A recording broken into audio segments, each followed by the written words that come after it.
अस्सलाम वालेकुम स्टूडेंट्स। आज हमारा 11.3 टॉपिक है सिंग साउंड्स का, वो हम कंप्लीट करेंगे। ठीक है, ज़्यादा बड़ा टॉपिक नहीं है, छोटा सा शॉर्ट टॉपिक है और इजी है। अच्छा, इसमें हम ये पढ़ेंगे कि इसमें हमने पढ़ना ये है कि साउंड में डिफरेंस किस तरह से होता है। ठीक है, यानी साउंड में जो हम डिफरेंस पहचान लेते हैं वो किस तरह से होता है, यानी नॉइजी साउंड और म्यूज़िक साउंड, इस तरह से जो इसमें हम डिफरेंस पता करते हैं, डिस्टिंग्विश करते हैं, उसको कैसे करते हैं वो इसमें हमें पता चलेगा। ठीक है, अब देखिए सिंग साउंड्स में सबसे पहले आपके पास क्या लिखा, वर्डिंग्स में वो पढ़ देता हूँ। When we listen to a musical song on a radio, we can distinguish between the notes of various instruments such as recorder and a violin being played in the song. अब देखें एक बात लिखी हुई इसमें कि जब भी हम कोई मतलब गाना वगैरह सुनते हैं, ठीक है, तो उसमें वायलिन भी बज रहा होता है। ठीक है, वायलिन वो गिटार टाइप होता है, वायलिन भी बज रहा होता है और भी बहुत सारे म्यूजिकल इंस्ट्रूमेंट क्या हो रहे होते हैं, बजाए जा रहे होते हैं। ठीक है, तो हम उसमें कैसे डिफरेंस कर लेते हैं कि हमें उसमें खुद ब खुद पता चल जाता है कि यार ये गिटार की आवाज़ है, ये हमारे पास ड्रम की आवाज़ है, ये वायलिन की आवाज़ है। ठीक है, इस तरह से हम उसमें पहचान कर लेते हैं। ठीक है, यानी हमें पता चल जाता है। तो वो कैसे पता चलता है वो हमने डिस्कस करना है। ठीक है, अच्छा, उसके बाद इन्होंने फिगर 11.5 दिया हुआ है। ठीक है, वो हम बाद में देखेंगे, अभी पहले मैं इसको पूरे को कंप्लीट कर देता हूँ। Figure 11.5 shows the wave form of the sound produce by a violin, oboe and French horn. ठीक है, अच्छा चलें फिगर बना लेते हैं पहले ना। एक आपको मैं पेज जो है मैं साइड में चला दूंगा। ठीक है, आपके पास देखें इसमें जो है ना आपको दिया हुआ है, इन्होंने वायलिन दिया हुआ है। ठीक है, ओबोए एक इंस्ट्रूमेंट का नाम है। ठीक है, ओबोए दिया हुआ है और उसके बाद इन्होंने आपको दिया हुआ है फ्रेंच हॉर्न। ठीक है, ये तीन चीज़ें दी हुई हैं, सही है। अच्छा जी, अब देखें और उसके बाद जो है ना नीचे फिगर 11.5 में तीन फिगर्स बना के दी हुई हैं। ठीक है, मैं भी तीन अलग अलग फिगर्स ड्रॉ करता हूँ। अच्छा, म्यूजिकल साउंड में जो है वो जो फ्रीक्वेंसी ये जो बनती हैं ये बिल्कुल सेम होती हैं। ठीक है, इनमें चेंजिंग नहीं आती। अच्छा, यानी इनकी जो वेव फॉर्म्स होती हैं वो बिल्कुल सेम होती हैं।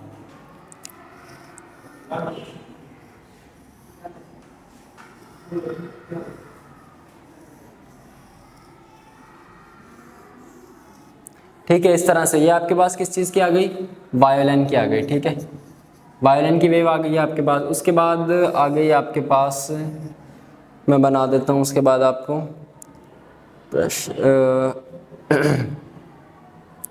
फ्रेंच हॉर्न की बना देते हैं। ठीक है, एक एग्जांपल है ये बस। ठीक है,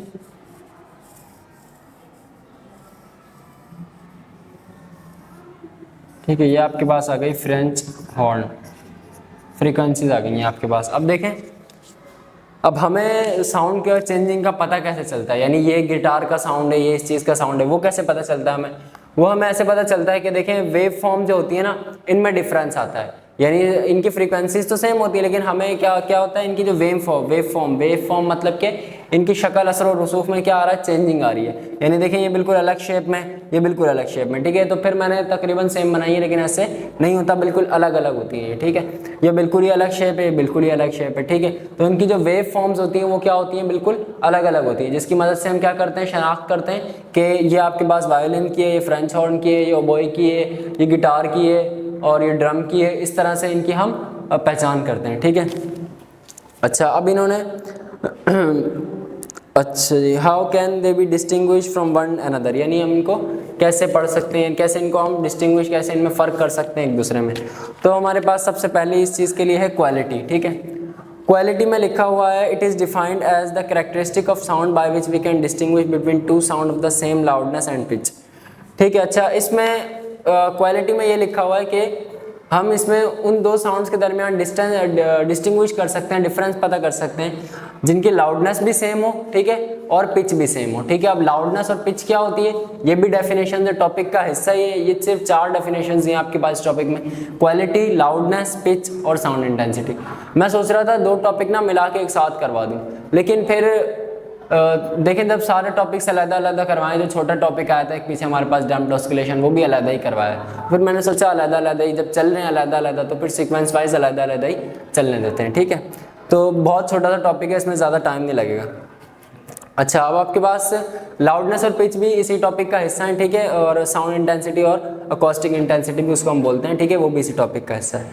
तो क्वालिटी क्या चीज़ है, it is defined as the characteristic of sound by which we can distinguish between two sound of the same loudness and same pitch.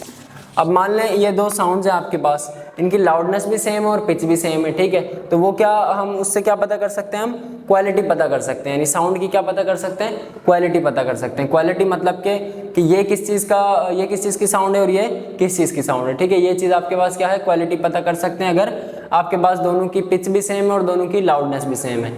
अब लाउडनेस और पिच पे आ जाते हैं। लाउडनेस और पिच क्या होती है आपके पास, लाउडनेस और पिच आपके पास ये होती है, loudness it refers to the ability to distinguish between the loud and quiet sound, ठीक है। लाउडनेस आपके पास, मैं इसको मिटा देता हूँ मैं, ठीक है, लाउडनेस समझ लेते हैं, क्योंकि क्वालिटी दो जो है वो लाउडनेस और पिच पे ही पूरा रिलाई कर रही है, ठीक है। लाउडनेस आपके पास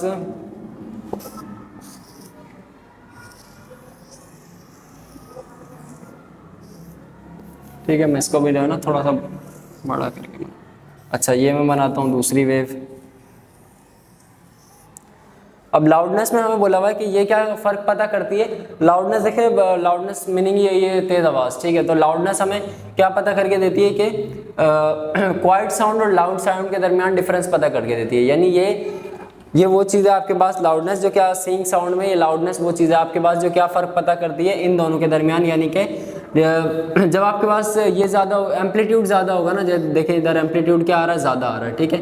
एम्पलीट्यूड क्या होता है, हाईएस्ट पॉइंट से लेके मेन पोजीशन तक का जो डिस्टेंस होता है वो क्या होता है, एम्पलीट्यूड। जब एम्पलीट्यूड आपके पास ज़्यादा आएगा, जैसे यहाँ एम्पलीट्यूड कम आ रहा है, जब एम्पलीट्यूड आपके पास ज़्यादा आएगा तो क्या होगा, लाउडनेस ज़्यादा होगी, ठीक है। यानी साउंड की जो हमें आवाज़ है वो क्या होगी, ज़्यादा आएगी। जब एम्पलीट्यूड कम होगा, ये एम्पलीट्यूड है, ठीक है, जब आपके पास एम्पलीट्यूड कम होगा तो क्या होगा, लाउडनेस की आवाज़ कम होगी, ठीक है। यानी लाउडनेस क्या होगी, यानी क्वाइटनेस होगी एक तरीके से। तो ये आप इसको क्वाइटनेस मान लें, क्वाइटनेस तो नहीं है ये, क्योंकि देखिए वेव्स तो बन रही है, ठीक है। ये आपके पास लाउडनेस हो गई और इसको एज अ क्वाइटनेस सपोज कर लें, ठीक है। तो ये क्या करती है, आपको लाउडनेस और क्वाइटनेस के दरमियान फ़र्क बताती है, डिस्टिंग्विश करती है, ठीक है। उसके बाद आ जाते हैं पिच पे। अच्छा यहाँ तो देखें ये ना काफ़ी मतलब शॉर्ट करके टॉपिक दिया हुआ है, लेकिन जब आप आगे फर्स्ट ईयर में जाएंगे ना तो ये जो टॉपिक है ना ये काफ़ी बड़ा लंबा करके दिया हुआ है टॉपिक, तो वहाँ भी आप इसको डिटेल में पढ़ेंगे। यहाँ तो बस इसकी डेफिनेशन वगैरह दी हुई है छोटी छोटी सी, अच्छा, और ज़्यादा एक्सप्लेन भी नहीं किया हुआ इसको, ठीक है। उसके बाद आपके पास आ जाता है पिच। तो हमने तो बुक को फॉलो करना है ना, तो जितना बुक में लिखा हुआ है हम उतना ही पढ़ेंगे, लेकिन जो चीज़ आपके इजाफी इल्म में मुझे लगता है कि ये चीज़ आपको फ़ायदा देगी अभी यहीं पे, तो मैं आपको बताता हूँ, भले वो बुक में मौजूद हो या ना हो, ठीक है। पिच आपके पास क्या चीज़ है, it is the quality of sound that distinguish between a shrill and a flat sound. Pitch आपके पास वो चीज़ है जो श्रिल और फ्लैट साउंड में या फिर ग्रेफ साउंड में क्या करती है, फ़र्क पता करती है, ठीक है। श्रिल और ग्रेफ साउंड मतलब, अच्छा फ्लैट सोच के ना आप लोगों के जहन में ये आता होगा कि श्रिल साउंड इस तरह होती है, मतलब एक मिनट तरीके से बनाते हैं इसको ना, श्रिल साउंड इस तरह होती है, ठीक है, इस तरह करके, और फ्लैट बिल्कुल सीधी लाइन होती है, ठीक है। ऐसा नहीं होता। श्रिल और फ्लैट से मुराद ये है आपके पास के ना, मतलब फ्रीक्वेंसीज तो इसी तरह की बनती है, लेकिन श्रिल और फ्लैट में जो होता है ना, श्रिल आपके पास बहुत जो है तेज़ आवाज़ होती है, श्रिल में क्या होता है, बहुत ज़्यादा तेज़ आवाज़ होती है, लेकिन फ्रीक्वेंसी भी हाई होती है और आवाज़ जो होती है वो भी क्या होती है, तेज़ होती है। बेसिकली जो है ना श्रिल की जो श्रिल जो चीज़ है ना उसको हम वुमेंस की वॉइस से मैच करते हैं। कैसे मैच करते हैं कि वुमेंस की जो वॉइस है वो श्रिल होती है, ठीक है, यानी वुमेंस की वॉइस की जो फ्रीक्वेंसी है वो क्या होती है, बहुत ज़्यादा हाई होती है, ठीक है, बमुकाबला मेंस, ठीक है। वुमेंस की फ्रीक्वेंसी, वुमेंस की आवाज़ की फ्रीक्वेंसी क्या होती है, हाई होती है, ठीक है, मुकाबला मेंस, ठीक है। अच्छा, और उसके बाद श्रिल, ये श्रिल साउंड था। श्रिल साउंड क्या है, जिसकी फ्रीक्वेंसी क्या होगी, श्रिल साउंड क्या है, जिसकी फ्रीक्वेंसी क्या होगी, ज़्यादा होगी, और लाउडनेस भी क्या होगी, यानी आवाज़ भी क्या होगी, ज़्यादा होगी, तेज़ होगी, ठीक है। इधर लिख लेते हैं, श्रिल साउंड आपके पास फ्रीक्वेंसी भी क्या होगी, ज़्यादा होगी, और लाउडनेस भी क्या होगी, ज़्यादा होगी। फिर उसके बाद फ्लैट, या फिर इसको ग्रेफ भी बोलते हैं, ठीक है। फ्लैट साउंड आपके पास आ जाता है। फ्लैट साउंड में आपके पास फ्रीक्वेंसी भी कम होगी और लाउडनेस भी कम होगी, ठीक है, इस तरह से। अच्छा जी, ये आपके पास क्या हो जाता है, पिच हो जाता है, ठीक है। उसके बाद आती है लास्ट, इसकी डेफिनेशन है साउंड इंटेंसिटी और acoustic intensity. It is defined as the power carried by sound waves per unit area in direction perpendicular to that area. अच्छा भाई ये पढ़ लेते हैं।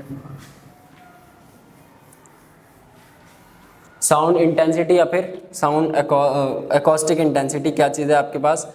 ये साउंड इंटेंसिटी आपके पास ये चीज़ है कि एक जगह से किसी भी एक मतलब स्पेसिफिक जगह से आपके पास कितनी जो है वो गुजर रही है, कितनी साउंड एनर्जी गुजर रही है, ठीक है, कितनी साउंड एनर्जी पास हो रही है पर यूनिट एरिया से, ठीक है।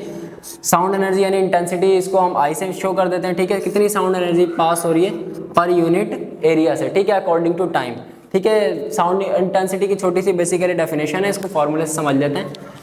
कितनी एनर्जी हमारे पास पास हो रही है, ठीक है, कितनी एनर्जी हमारे पास पास हो रही है पर यूनिट एरिया ऑफ टाइम में, ठीक है। पर यूनिट एरिया ऑफ टाइम, ये एरिया आ गया, ये टाइम आ गया, ये क्या हो गई, इंटेंसिटी आ गई, ठीक है। Sound is a form of energy, sound क्या है, एक एनर्जी की फॉर्म है, ठीक है। ये बात मैं आपको पहले भी बता चुका हूँ, ठीक है। साउंड क्या है, एक आपके पास फॉर्म ऑफ एनर्जी है, ठीक है, एक एनर्जी की फॉर्म है। अच्छा देखिए, अभी हमने जितनी भी वेव्स बनाई तो आप लोग सोच रहे होंगे कि साउंड तो जो है लॉन्गिट्यूडनल वेव है, सॉरी मैकेनिकल लॉन्गिट्यूडनल वेव है, तो साउंड लॉन्गिट्यूडनल वेव ही है। वो मैंने जो ट्रांसफर वेव्स बनाई ना, इस तरह करके जो वेव्स बनती हैं आपके पास, ये टॉपिक हमारे पास यहाँ एंड हो गया, ठीक है। मैं एक चीज़ बता देता हूँ, ये जो होती है ना, ये ट्रांसफर वेव्स ही होती हैं, ठीक है, ये ट्रांसफर वेव्स ही होती है। लेकिन अभी आप बोलेंगे अभी तो सर साउंड की बात हो रही थी, तो फिर आपने ये वाली वेव्स क्यों बनाई, आपको तो ये वाली वेव्स बनानी चाहिए थी, लॉन्गिट्यूडनल और मैकेनिकल, ठीक है। तो ये वाली वेव्स सिर्फ आपको समझाने के लिए बताई है, ठीक है, सिर्फ और सिर्फ आपको समझाने के लिए प्रैक्टिकली, ताकि आप लोगों को ठीक से दिमाग में आ जाए ये सीइंग साउंड का टॉपिक। बाकी जो है ना आपके पास, सॉरी, बाकी आपके पास जो साउंड होती है ना, वो लॉन्गिट्यूडनल और मैकेनिकल वेव ही है, ठीक है। आज का बस ये हमारा छोटा सा टॉपिक था, ठीक है। इंशाल्लाह अभी कुछ टाइम में हम मैथ की वीडियोस भी स्टार्ट करेंगे, ठीक है। तो आप अच्छा रिस्पांस दें इस पर, अच्छा रिस्पांस से मुराद है आप इसको शेयर करें, ठीक है। आगे जो आपके फ्रेंड्स हैं, जो मतलब जो प्राइवेट वगैरह पढ़ रहे हैं या स्कूल भी पढ़ रहे हैं, ठीक है, इससे क्या होता है, नॉलेज हासिल होती है, ठीक है। स्कूल में जो चीज़ नहीं पढ़ाई जा रही वो आप यहाँ आके पढ़ लेते हो, ठीक है। तो अल्लाह हाफिज़, आज के लिए इतना ही।